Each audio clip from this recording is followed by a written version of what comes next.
That evening felt completely normal. A typical apartment building. People behind walls, living their own lives. TV sounds, quiet conversations, footsteps in the hallway. No one really pays attention to what's happening next door. It was around 9:40 p.m. when it started. At first, it was just a muffled argument. "You never listen to me. Stop shouting." Ethan was sitting in his room, scrolling through his phone. The TV was playing in the background. He barely noticed it at first. He just turned the volume up a little. "Not again," he muttered under his breath. The couple next door argued sometimes. Nothing new. People usually stayed out of it. Not their business. But a few minutes later, something changed. The woman's voice. "Please just stop." Then a dull udar. Ethan froze. His hand stopped midair. He lowered the TV volume slowly. Silence for a second. Then again. "Don't please." This time, there was fear in her voice. Ethan stood up and walked closer to the wall, as if that would help him understand what was happening. Another hit. Then a scream. "Help." He frowned, pacing around the room. Maybe it's nothing. Maybe they'll calm down. But then again, "Please."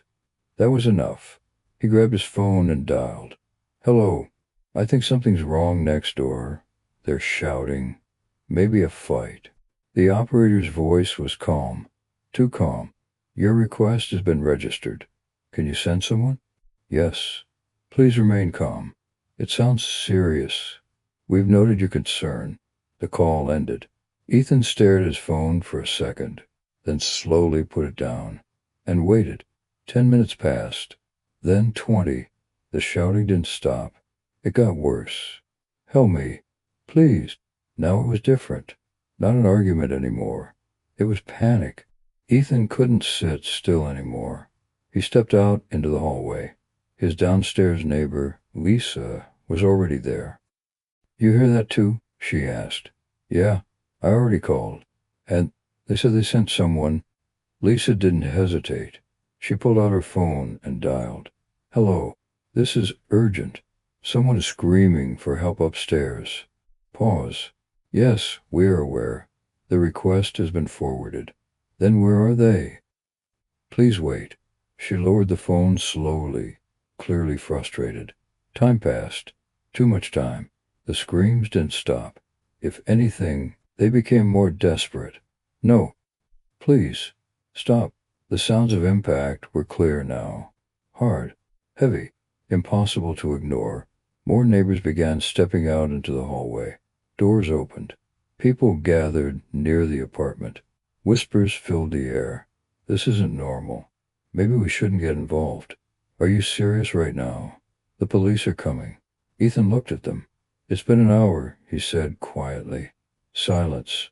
An hour. And still nothing. He dialed again. "It's been an hour. She's still screaming." "Please remain calm." "How can we stay calm? Are you sending someone or not? Units have been notified." "When?" "We cannot provide an exact arrival time." Ethan hung up. The screams started fading. And that was the worst part. Not because it got quieter, but because she was losing strength. "He's hurting me." Her voice was barely there now. The hallway fell silent. Everyone was listening. Every sound. Every second. And then, a loud impact. Something heavy. Silence. Real silence. The kind that makes your chest tighten. Ethan looked around. No one spoke. No one moved. "That's it," someone whispered. A long pause. Then Ethan said quietly, "If we don't do something now." He didn't finish. Another neighbor stepped forward. "We break the door." No one argued. They moved together. First hit, the door held. Second, louder. Still locked. Someone brought something heavy. Hit. Again. Again. The lock cracked. One more door, and the door burst open. Inside it was quiet. Too quiet. "Grab him," someone shouted. Chaos exploded. Several men rushed in, tackling the guy. "Wait," he said, his voice different now. He knelt down beside her. His hand trembled as he reached for her wrist. He tried to find a pulse. 1 second. 2. 3. Nothing. He adjusted his fingers. Tried again. Still nothing. He froze. Then quietly said, "There's no pulse." "What?" someone asked. Ethan looked up at them. His face had changed. "She's gone." Silence filled the room. Heavy. Crushing. Someone cursed. Someone turned away. Someone just stood there, unable to process it. The man on the floor was shouting something, struggling, but no one was listening anymore. Ethan picked up his phone again. Dialed. The operator answered. His voice was calm. Cold. "Don't hurry anymore." A pause. "You're too late." The sirens came later, but it didn't matter anymore. The next day, people talked. "We should have broken the door earlier. I thought they would come. Who could have known?" But the truth was simple.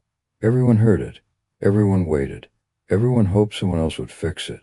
Sometimes a few minutes change everything. And sometimes those minutes are gone forever. The only question is, next time will you still wait?